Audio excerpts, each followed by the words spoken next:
पहिल्यासारखं राहिले राजकारणी लोक ध्यानात ठेवा कार्यकर्ते. आता पहिले तुमचं मार्केट पहिल्यासारखं राहिलं नाही. तुम्ही जरा घरादारा कपा ही देशाची सेवा राहू द्या. हे लोकांचे बांबू उपटायचं बंद करा. आता गण 40 वर्ष कुठ्या टोकल्या. याची सतरंजी झटक आणि त्याची सतरंजी झटक. आता ते दिवस राहिले नाही. अहो 1.5 महिन्यापूर्वी तुम्ही एकमेकाला शेदत होते. आता एका कोंबडी कुदत आहे. कोण तुमच्या नादी लागेल? म्हणजे कार्यकर्त्याची किंमत पक्षातून तर जवळजवळ गेली. गावात तर आता त्यांना कुणी घरातही नाही.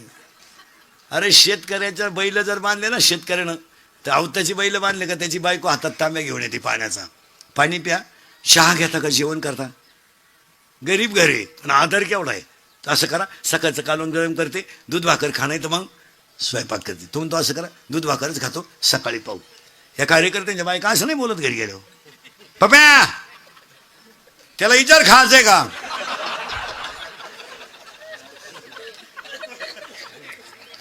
आणि बाहेरून झक मारून आला का बाय, आणि त्याच्या तोंडाचा वास घे, मुदवीत प्यालाय का बाय, आणि त्याला म्हणा गच्चीत गपचीप झोप. गच्चीत झोप पण गपचीप झोप. आणि तोच सकाळी कपडे काढून देवळा पुढे म्हणतो गावात काही भरीव कामं केली पाहिजे.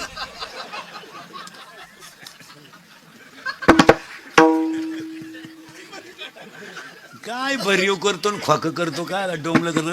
हे माळ जरा कार्यकर्ते सगळं लफडे बंद करा आता, आणि आमच्या टोळीत या आणि एवढी गळ्यात लटकवा, निदान सुखानं झोपाल. आता एवढी लटकवा, आणि आमच्याकडे आल्यावर तुम्ही श्रीमंत होणार नाही, पण सुखी झाल्याशिवाय अजून 2 लोक राजकारणात उतरणार नाही 5 वर्षानं. गरीब